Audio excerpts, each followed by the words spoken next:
Pessoal, bom dia. Nós estamos gravando agora a nossa aula sobre a importância da engenharia. E antes de iniciar, vamos para a chamada. Andressa. Não? Breno está aí. Bruna. Bruna está aí? Presente. Eduarda. Presente. O microfone da Eduarda está abaixo, eu ouvi, mas se ela quiser conversar, tem que aumentar o volume aí. Felipe. Está escutando agora? Presente. Eu estou escutando, mas está baixo. Vou aumentar o meu também aqui para evitar o problema. Gleison. Presente. Gregório. Igor. Igor presente. Ike. João Gabriel. Presente. João Pedro. Presente. Jonathan. Presente. Caio. Presente. Lucas Borges. Presente. Jonas. Presente, professor. Rabelo. Mariana. Presente. Matheus. Presente. Matheus Martins. Ribeiro. Presente. Ayane. Homer. Rosilene. Salomão. Presente. Alia. Presente. Vitor. Presente. Vanderlei. Presente. Yuri.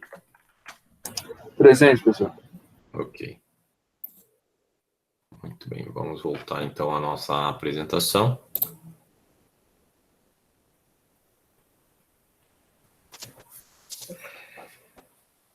Deixa eu ver, não é aqui. É aqui, achei. Muito bem. Também a qualquer momento podem parar aí para questionar, sugerir e até colocar um exemplo seu, porque basicamente esse segundo slide aí mostra que ter esse conteúdo na ementa eu acho até engraçado, né? Porque é quase tampar o sol com a peneira querer dizer que a engenharia não tem importância para a sociedade ou humanidade. Mas nós vamos relatar aqui, ao longo da aula, as principais importâncias. Obviamente são muito mais, mas foram só as principais, para que fique bem registrado aí, e vocês lembrarem lá do início da aula, em que um dos motivos de existir a engenharia é para o bem da sociedade, né? Então, esse slide aí é tipo uma brincadeira mesmo, porque tudo que está por vir, acredito que a maioria já saiba. Então, vamos começar pela engenharia civil, em que eu acredito ser a mais importante de todas, e acho que por isso que foi a primeira que surgiu quando a gente estudou a história da engenharia, né? Afinal de contas, foi ela que nos tirou das cavernas, né? De buracos, digamos assim, em que morávamos intocados. Então, agora nós estamos escolhendo onde morar, né? Entre aspas, obviamente tem um custo financeiro e tem toda essa parte econômica aí que não entra no nosso mérito aqui, tá? Mas, como uma sociedade em geral, nós saímos da caverna. Graças a ela também, construímos estradas e pontes. E por que estradas e pontes seriam importantes para falar assim, nossa, graças à engenharia? Alguém quer comentar? Qual a importância de estradas e pontes? Deslocamento, né, de recursos e, em geral, é importante. Antigamente o ser humano era nômade, né? Por quê? Porque estavam em algum lugar, não tinha mais os recursos naturais, pois acabavam, éramos mais predadores do que hoje, né? Apesar da ideia de que alguns ainda tentam colocar de que a agricultura seja predadora, na verdade é muito pelo contrário, né? A agricultura não é predadora, principalmente aqui no Brasil, em que um percentual da terra ela precisa ser mantida. E o meu tio, por exemplo, meu tio uma vez foi fazendeiro, não é mais, quebrou, coitado. Mas o meu tio, ele quando tinha fazenda, na fazenda dele, ele necessitava, que era muito focado em gado, necessitava deixar muita parte virgem. Ele tinha percebido, isso já, estou falando década de 90, hein? Olha só. Na década de 90 era assim. Imagine hoje, que aprendeu-se muito mais sobre o assunto. Na década de 90 ele mantinha muitas árvores nativas, virgens, quando fazia pastagem, ele não limpava mais o campo como era antigamente, muito antigamente, porque o pessoal, muito antigamente, achava que tinha que fazer pasto em tudo. E ele mantinha a nativa porque ele falava que o gado precisava daquelas sombras, precisava daquela parte nativa, e que a produtividade de carne bovina que ele tinha com a manutenção das sombras e a parte nativa dava muita vantagem econômica para a fazenda. Então, com as estradas e pontes, a gente ligou principalmente áreas remotas rurais para plantio e produção, mas também para mineração, né? Afinal de contas, o minério de ferro ele vem de uma área remota, não tem no meio da cidade uma pedreira, né? Pode ser que tenha uma ou outra cidade com pedreira, como por exemplo lá em Belo Horizonte. Lá em Belo Horizonte tem alguns lugares que você vê uma pedreira no meio do todo, assim, na junção entre as cidades da região metropolitana de Belo Horizonte. Mas é raro o caso de estar tão perto. E pontes também para viabilizar, né, atravessar aí obstáculos, não necessariamente só rios, mas obstáculos. Então, sim, isso aqui ajuda muito para a gente poder fixar num local e que o recurso chegue àquele local, né, por mais remoto que seja. E também, talvez esse aqui o mais importante, e infelizmente, né, entre parênteses aí, está aqui no Brasil ainda há um processo. Não sei se vocês sabem, mas parece que foi no ano passado que uma lei dessas foi aprovada no Congresso, de que agora é obrigatório saneamento básico para todos mesmo. Antes não era obrigatório, e o mais incrível, né? Partidos preocupados com todo mundo, com os pobres, não queriam aprovar esse saneamento básico obrigatório. Tudo bem, quero ver agora o governo fazer, porque uma coisa é aprovar, outra coisa é fazer. Continuamos sem saneamento básico para todos. Mas isso aí deveria ter sido aprovado lá em 88, né? Devia estar na Constituição, porque todo mundo sabe que é graças ao saneamento básico, água tratada, esgoto e água encanada que reduziram o grande número de doenças na sociedade. Então, isso aqui sim é muito importante, né? Principalmente o tratamento de esgoto, né? Inclusive, pessoal, para quem não sabe, aí, novos condomínios feitos relativamente distantes dos grandes centros, a parte de tratamento de esgoto é feito pelo condomínio e, normalmente, eles usam fossa, não está interligado para ser tratado, o que é um pouco ruim também. Mas, pelo menos, é um saneamento básico, né? Tem lugar que o esgoto está a céu aberto, o que é pior ainda. Por exemplo, área de invasão. Diga. Só complementando, aqui em Goiânia mesmo, grandes condomínios, eles são obrigados a ter uma estação de tratamento. Eu fiz um orçamento uma vez para esse condomínio do Portal do Sol Mendanha, eles estavam com um problema lá, que a ET deles não estava funcionando, e aí sim, eu indaguei, né, o síndico, não, a gente é obrigado a ter nossa estação de tratamento, a Saneago não faz para a gente, para esse tipo de condomínio. Muito obrigado pela informação, não sabia que tinha essa obrigatoriedade, e aí você me fez lembrar de empresas, né? Empresas, elas são obrigadas por lei fazer o tratamento, não é? Elas não podem despejar para a Saneago, por exemplo, né? Falando em Goiás, e todos viram um escândalo da JBS recentemente, em que um cano levava para o meio do Araguaia, né, e despejava diretamente lá os resíduos como é que eles chamam? JBS é de carne, como é que chama? Frigorífico? Não. É frigorífico, né? Matadouro, sei lá. Bom, esse escândalo, eu não sei em que pé que deu, foi anunciado pela grande mídia, filmaram, acho que foi nas redes sociais. Filmaram nas redes sociais, um cara teve coragem de entrar no rio para filmar, eu achei até, sei lá, estranho, né? Ele entrou no rio e mostrou a poluição no rio, andando sobre ele e filmando. Enfim, e eu não sei o que se fez com a empresa, mas teoricamente teria que ter penas duras. Eu trabalhei também no século passado, por 2 anos, eu estive na Volvo do Brasil. Só o tratamento de água por conta do uso de tintas e outros materiais para a confecção de caminhões lá na fábrica do Brasil, daqueles caminhões chamados Globetrotters, lá da Volvo, era uma empresa à parte, era uma mini Saneago dentro da Volvo do Brasil, a Volvo do Brasil que tinha não sei quantos metros, tem ainda, né? Deve ser até maior hoje, tem não sei quantos metros aí de área de Volvo, né? Realmente parece uma cidade. E a Volvo sempre se preocupando com essa questão ambiental, fazendo direito essa parte aí do saneamento básico obrigatório por lei. Então, a empresa que estraga a água, ela é obrigada a tratar a água. Isso também é lei. Mais alguma coisa? E, obviamente, vai precisar de engenheiros trabalhando no corpo dela para fazer o ensaio da água e verificar se o tratamento está sendo eficaz ou não. Mais alguma colocação aí de engenharia civil, pessoal, que eu possa ter não dado destaque, que vocês queiram dar destaque, por experiência própria?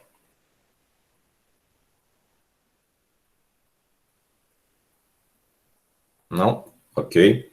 Vamos seguir, então, para a engenharia mecânica, né? Engenharia mecânica, talvez a segunda em importância. Ela veio na sequência, se separou da engenharia civil, antes era tudo engenheiro, se separou na engenharia civil lá por conta da Revolução Industrial e também da máquina a vapor.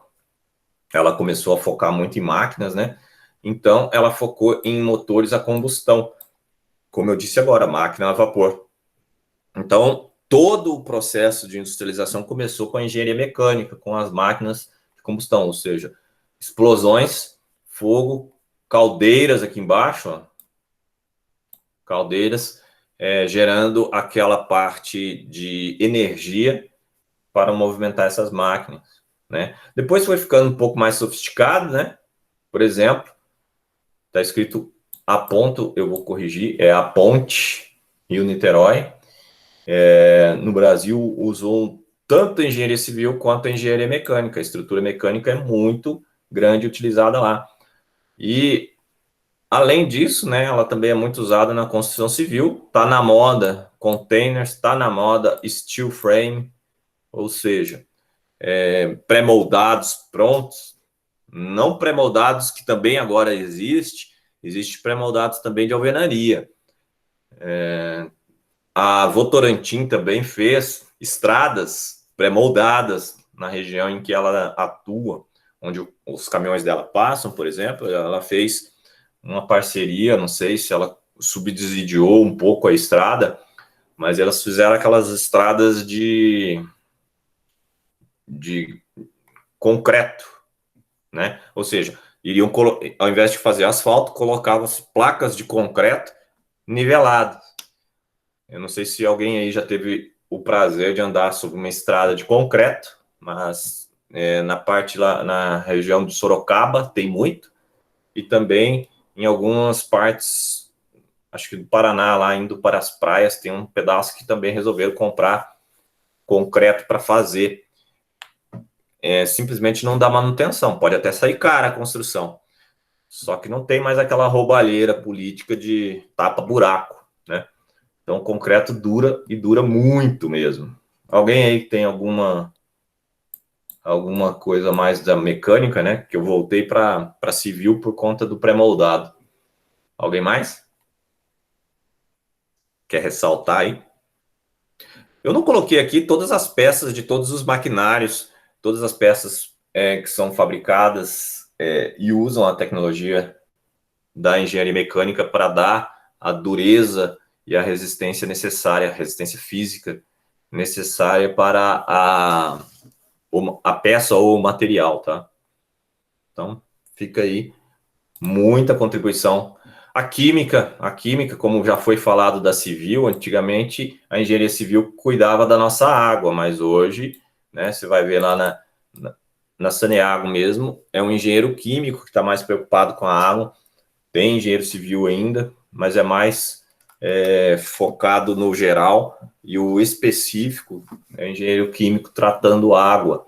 E aqui, né, por exemplo, quando eu trabalhei na Volvo do Brasil, eu fiquei sabendo como funciona a parte de tintas automotivas, como que funciona também a robotização para as pinturas de tinta.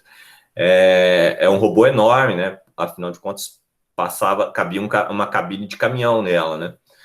O caminhão literalmente era colocado, ainda quando estrutura metálica, ele era mergulhado, e não era mergulhado só as chapas, tá? Era mergulhado o caminhão em um tanque de tintas automotiva da cor que iria pintar o caminhão, ou da cor básica da chapa também. Toda chapa tinha um tratamento. E essa tinta tinha todo um tratamento para nunca, para proteger o metal, nunca corroer e etc e tal. É muito interessante. Fertilizantes, então, agronegócio depende da engenharia química. Não tem nada mais que dá mais dinheiro hoje em dia, eu acho, aqui no Brasil, do que representantes de fertilizantes. E aí, com relação àquela parte lá de crucificação dos fertilizantes, né? Lembrem-se que o Brasil hoje produz 1/4 da comida mundial, ou seja, os nossos agricultores produzem 1/4 da comida mundial produzida atualmente. O que significa isso? Significa que é o Brasil que alimenta a população? Não, mas significa que o Brasil alimenta 1/4 da população, que são quase 2 bilhões de pessoas, né? E dessas 2 bilhões de pessoas, 10% é para o Brasil. Então, 90% da nossa comida é exportada. Além disso, pessoal, quase 90%. Além disso, nós estamos competindo com países como o Japão, que usa algo em torno de 5 vezes mais agrotóxicos do que nós. Estamos competindo com os Estados Unidos, que usa algo em torno de 3 vezes mais agrotóxicos que nós. E quando eu falo agrotóxico, é número de agrotóxicos permitido a usar no Brasil, em relação ao que é permitido lá fora. Nós não estamos analisando ainda se esses agrotóxicos a mais, ou seja, variáveis a mais, variantes a mais de agrotóxicos, a gente não está analisando aqui se eles são nocivos ou não ainda. Isso aí cabe a gente específica da engenharia química analisar aí os efeitos colaterais desses agrotóxicos. Eu também não estou defendendo, tanto é que eu dou preferência aos orgânicos, apesar de que quando você pega uma fruta orgânica e uma fruta natural, a diferença visual é gritante, você fica sem vontade de comer a orgânica, né?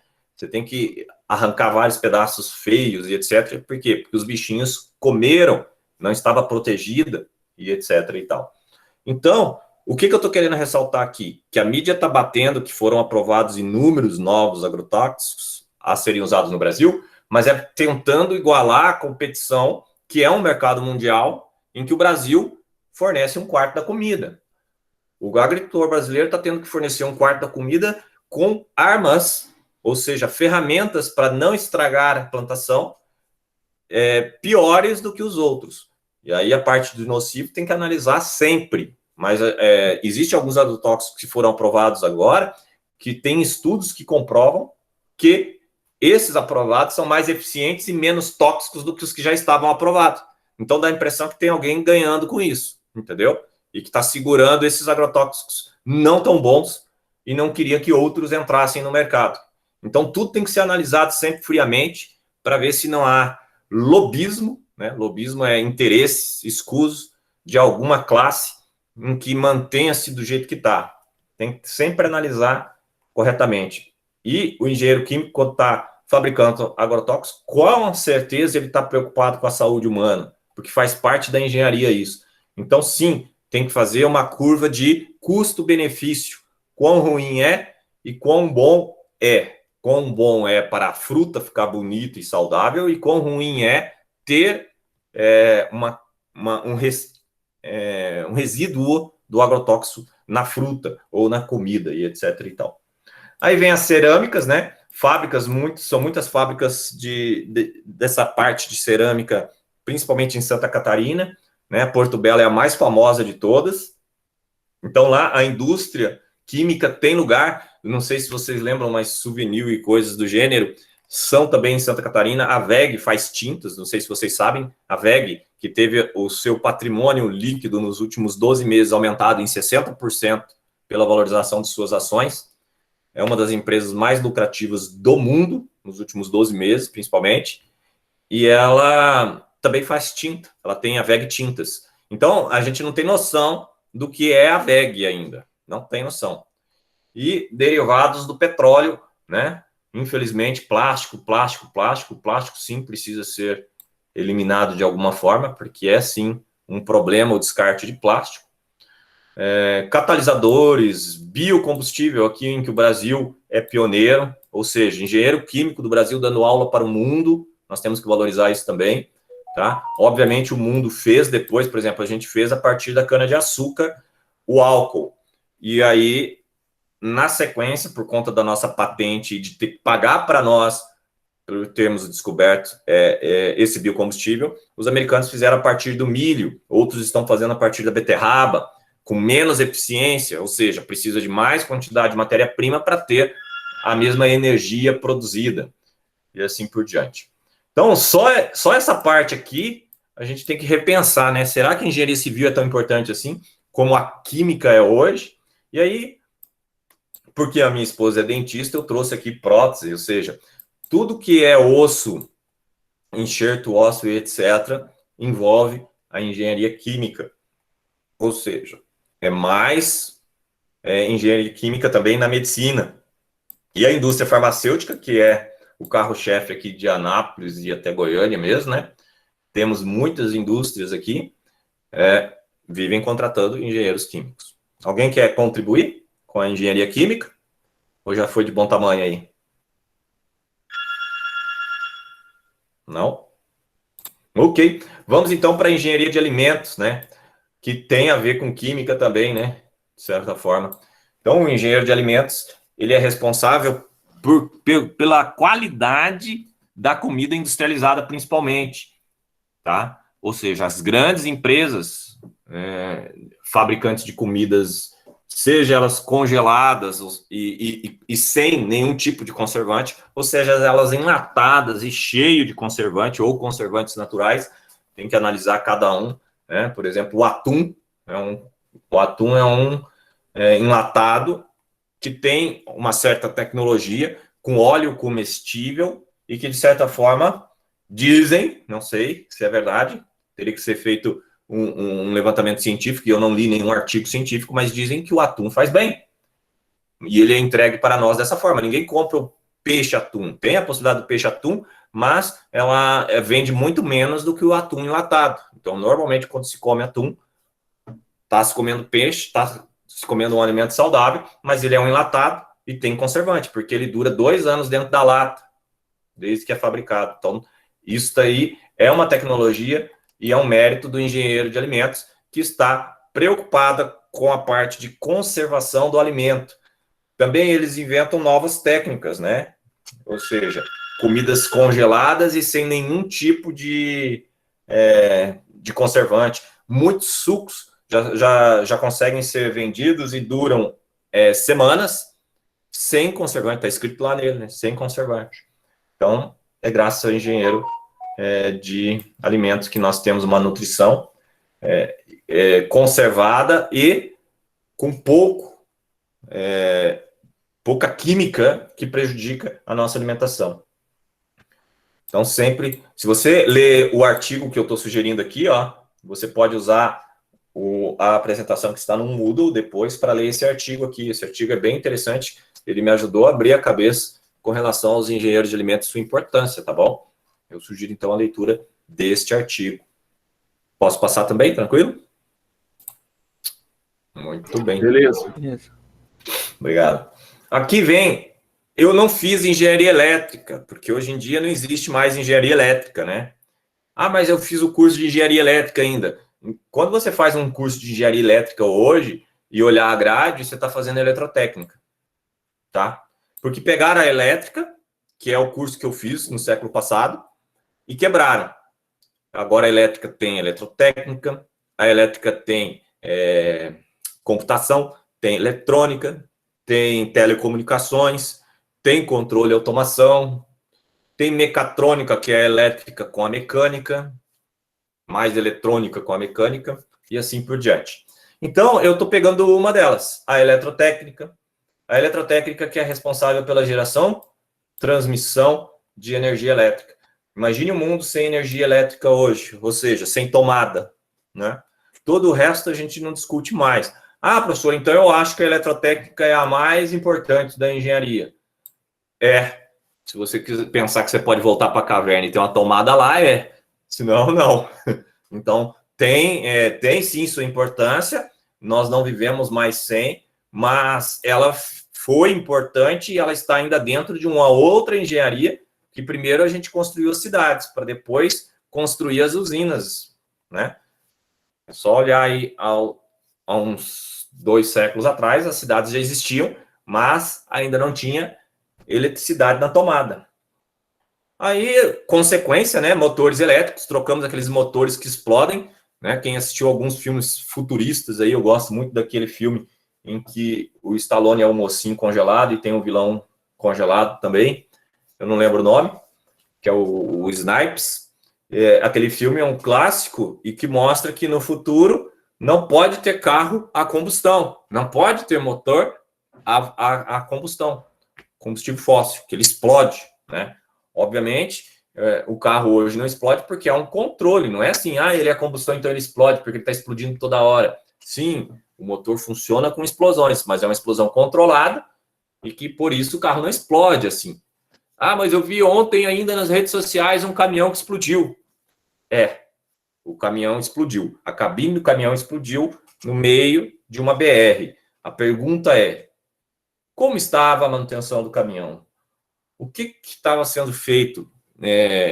Como que houve vazamento? Houve um sobreaquecimento e o óleo diesel estava com um tanque com problema? Não sei. Ele deu uma batida e riscou alguma parte do cano de combustível que ia para o motor. Tem que analisar a consequência, mas não é porque o caminhão tem um motor a combustão que ele explode.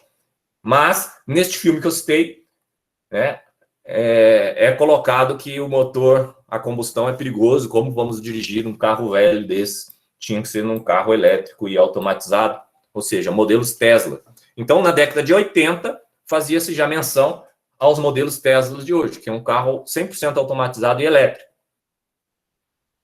Iluminação, aquecimento, resfriamento e entretenimento. Ou seja, a eletrotécnica permite tudo isso daqui como consequência da energia elétrica. Passando, então, para outra engenharia elétrica, que é a de telecomunicações. A de telecomunicações permite rádio, TV, telefone, telefones móveis, internet, videochamada, consequência também da internet. O que isso resulta? Aproximação de famílias que moram distante, né? Principalmente as videochamadas de hoje, que dá aquela sensação de estar perto, a pessoa está no outro país, no outro continente, e você consegue ver as expressões dela durante uma conversa. A aproximação entre diferentes culturas, né? Podemos ter reuniões entre engenheiros de diferentes cantos do mundo que têm pensamentos polarizados, ou seja, diferenciados por conta da cultura local e vão tratar de uma solução hoje, por exemplo, global, está na moda também. Possibilita trabalho de equipes remotas, foi citado já aqui, né? E com a pandemia atual, nós estamos tendo aulas remotas. Elas são aulas que poderiam ser melhores? Sim, poderiam ser melhores ainda, porque a tecnologia de hoje ainda permite, e talvez a gente não tenha essa tecnologia disponível por exemplo, aqui na minha casa. Na minha casa, o que eu tenho é um computador e ainda tive que investir no computador, tive que investir numa mesa digitalizadora, coisas que eu não tinha, né? Mas eu acabei investindo para que a aula ficasse um pouco melhor. Então, consequentemente, muitos colegas podem não ter investido tanto e ter máquinas um tanto quanto piores para dar essa assistência remota aos alunos. Me falta softwares, né? Eu não tenho aqui versões de softwares que está com a licença lá no IFG, mas eu estou sem acesso de casa e assim por diante. Então, há alguns problemas, mas já é uma grande luta aí contra a pandemia, essa possibilidade de acesso remoto aí. Apesar dos pesares, né? Nós passamos um ano, eu fiquei até chocado aqui com o lockdown, porque assim, como eu fico em casa, e eu fico em casa mais porque a profissão permite, e também eu sou uma pessoa caseira, então quando começou a pandemia, minha irmã me perguntou, e aí, como você tá, Léo? A gente não se vê, como você está se sentindo com tudo isso? Daí eu respondi para ela sorrindo, eu estou me sentindo em casa. Por quê? Porque todo mundo sabe, quem me conhece, que eu gosto de ficar em casa. Então, para mim, ficar em casa, opa, beleza, tá tudo certo, não precisa falar duas vezes, não. Então, eu fico em casa, eu praticamente nunca saio mesmo. Até a minha esposa, por trabalhar no hospital, ela toma muitos cuidados, colocou um monte de coisa aí na porta, ela troca de roupa na garagem, todo aquele cuidado com a pandemia, e até hoje ela não pegou, um ano, né? Na minha opinião, mais importante que ficar em casa é a higienização. Mas a ciência está dizendo que o lockdown funciona, né? Então vamos deixar quieto. Se é isso que a ciência está dizendo, a gente vai respeitar o nosso governador. E o nosso governador quer salvar vidas. Ele reduziu de 450 leitos de setembro para 270 e poucos agora, porque ele quer salvar vidas, né? Quanto menos leitos nós tivermos no hospital, melhor. Por quê? Porque você fica em casa. E aí você não pega doença. Então tá certo. Então vamos ficar em casa. Eu gosto um pouco de ironizar o óbvio, mas tem gente que ainda não está enxergando o óbvio, tá? Educação, livros digitais, computadores e tablets, e nós estamos agora na engenharia eletrônica, transporte, foguetes, ônibus espaciais. Já na década de 70, pessoal, né, o homem foi à Lua, o homem foi ao espaço. Como que eles foram? Eles foram com máquinas e computadores da nossa boa eletrônica, tá? Aviões, principalmente os grandes aviões, os simples não, mas os grandes aviões, eles têm uma dependência tão grande da eletrônica que quando ela falha, e às vezes, e lembre-se, todo o sensor e todo o componente eletrônico de um avião desse, ele tem backup, ou seja, mais de um dispositivo medindo a mesma coisa para garantir a segurança. Mas todo mundo sabe do avião da Boeing que caiu no meio do Atlântico, simplesmente porque congelou o tubo de pitot que dava a velocidade e a altitude do avião. O congelamento daquele sensor fez ele começar a funcionar equivocadamente. Não se sabe, e eu não vi nada, nenhuma declaração da Boeing, eu não li nada a respeito do motivo que ele tinha um backup, ele tinha outro sensor, mas os dois falharam e só tinham dois. Então começa por aí, ele só tem dois, os dois têm o mesmo princípio, os dois foram afetados pela temperatura baixa daquele voo, daquela tempestade que eles pegaram no meio do trajeto, e esse congelamento falou para o computador de bordo que o avião estava rápido demais ou alto demais, foi feita uma correção, porque eles têm um trajeto virtual a ser seguido. Nessa correção, o avião entrou no mar, a uma velocidade de cruzeiro. Então, tem que ser levantado realmente como que pode, né, um avião tão sofisticado, caro, ter dois sensores que, com temperaturas baixas, e todo mundo sabe que o avião tem temperaturas de menos 10, menos não sei quantos graus na área de cruzeiro, dos 10 mil pés, mas não poderia congelar. Ou o congelamento teria que ser evitado e algum sensor teria que ser alertado de que, opa, a temperatura está muito baixa, por isso a velocidade não é confiável e coisas do gênero. Mantenha a rota atual. A verdade é que o piloto automático fez o avião entrar na água. E isso foi terrível.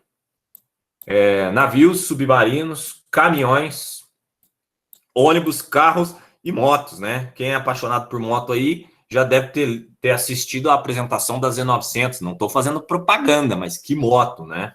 Que moto. Então, tá aí como tem tecnologia, como tem eletrônica embarcado hoje até mesmo nas motos.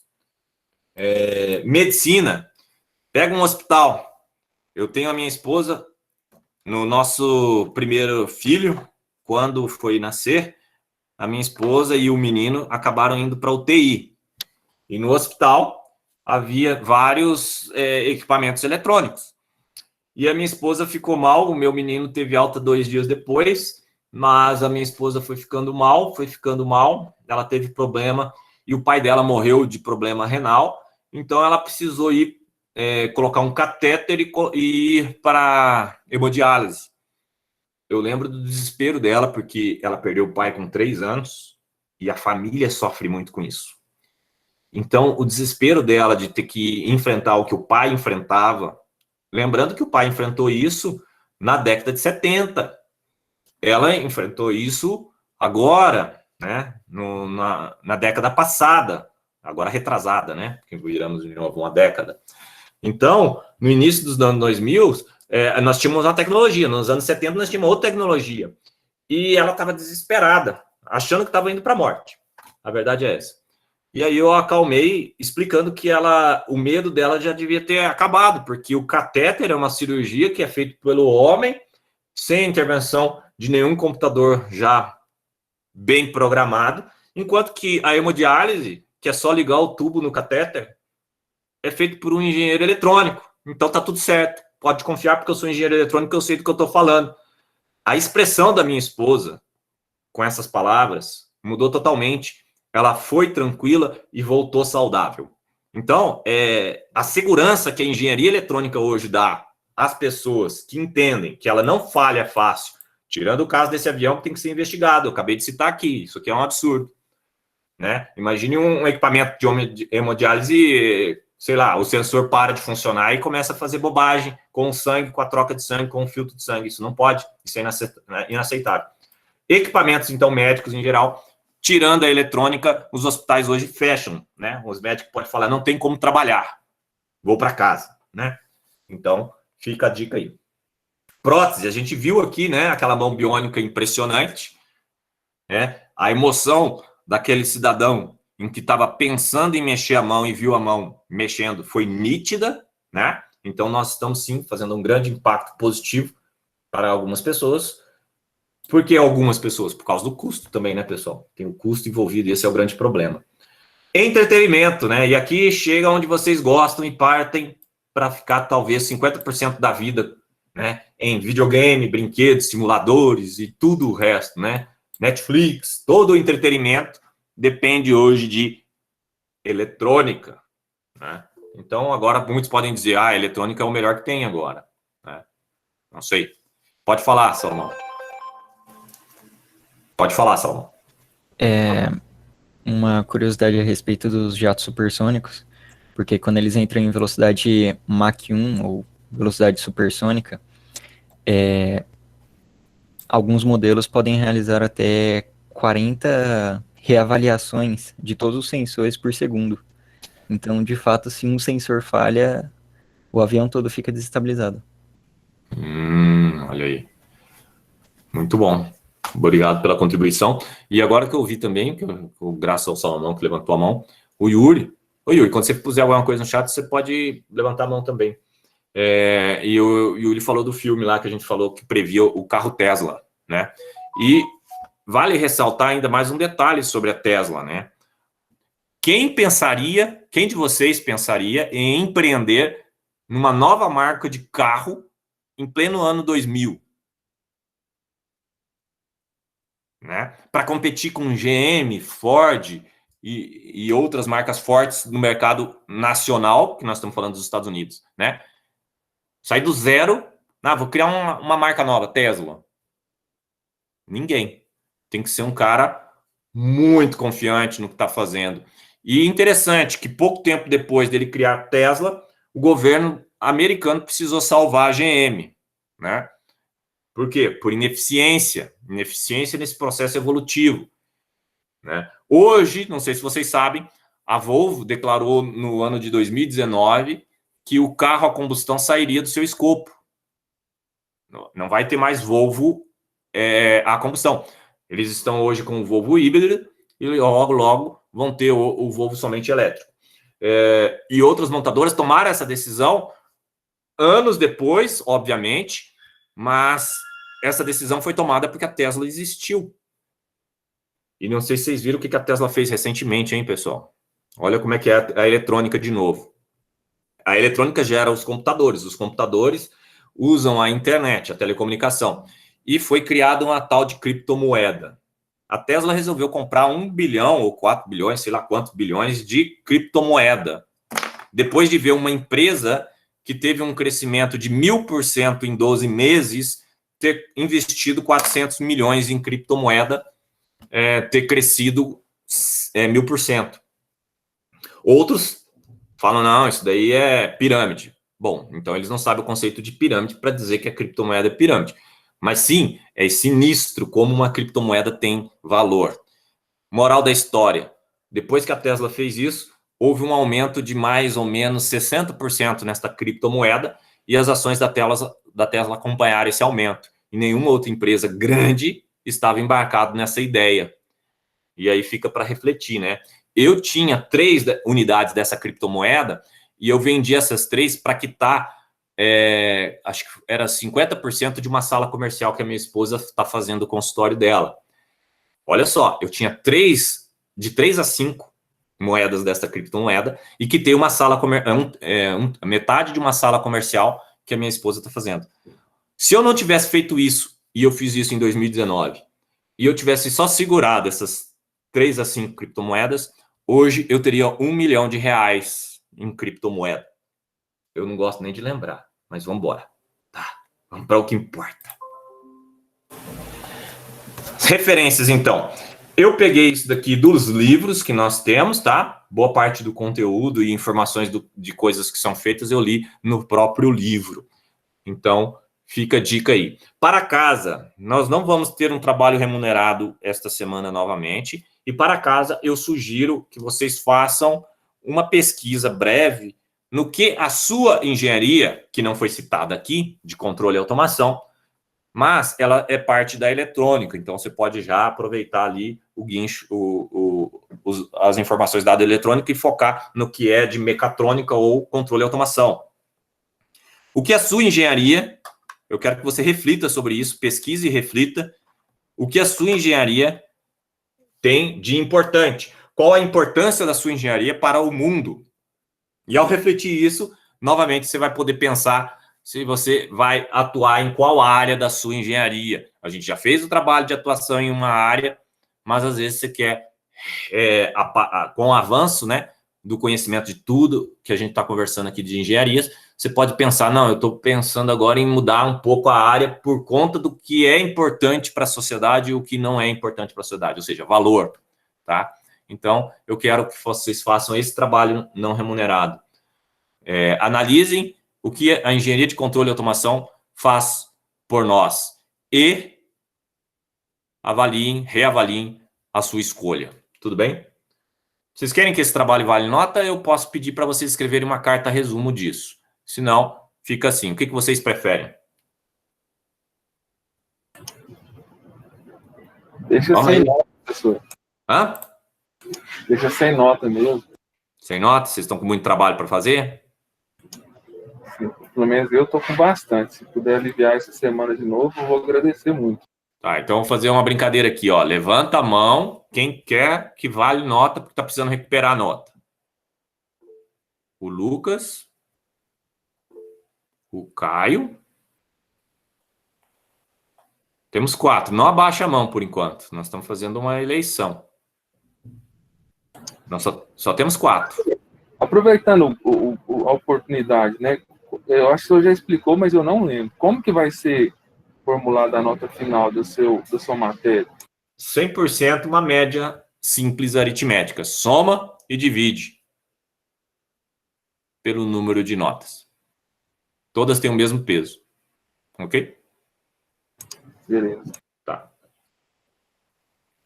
Então, pelo volume aí, o pessoal não tem. Então, o pessoal que tiver precisando de nota, naquele trabalho que você tinha que escrever uma carta qual que seria a sua especialidade, qual que seria o foco que você iria trabalhar. Esses que quiserem melhorar aquela nota vão mandar uma carta por e-mail. Vai mandar uma carta por e-mail. Na carta, você vai anexar, a carta vai ter que ter, obviamente, aquela informação de quem é você, qual que é a tua turma e o que você pensa hoje e que para eu confrontar com a carta anterior e vai valer 10% daquela nota. Ou seja, não vai perder nota, vai só aumentar aquela nota, podendo aumentar menos de 10% pelos erros da escrita e da comunicação feita na carta, né? Mas você tem a chance de aumentar em 10% a nota, não em 10% do valor que você tirou, mas 10% do todo, né? 10% da sua nota da carta. Manda um e-mail, quem quiser melhorar aquela nota. Ah, mas eu já tirei 10 naquela nota, vamos supor, né? Se você já tirou 10 naquela nota, não adianta e provavelmente você não está precisando de nota, então não precisa fazer. Mas quem tiver precisando, vai falar, ó, professor, eu reavaliei a minha especialidade e escrevi essa carta. Pronto, esse é o conteúdo do e-mail. Não esqueça de colocar assunto no e-mail e colocar a carta anexada, um PDF para eu corrigir. Eu não vou dar o feedback individual da carta, vou, no máximo, responder ao e-mail de que já lancei a nota tal e vou alterar a nota no sistema, tá bom? Simples assim, vamos ajudar aí. O importante é o aprendizado, não é nota. Não é importante nota, o importante é você aprender. Agradeço a atenção de todos e vou encerrar a gravação de hoje. Vão com Deus e até a semana que vem.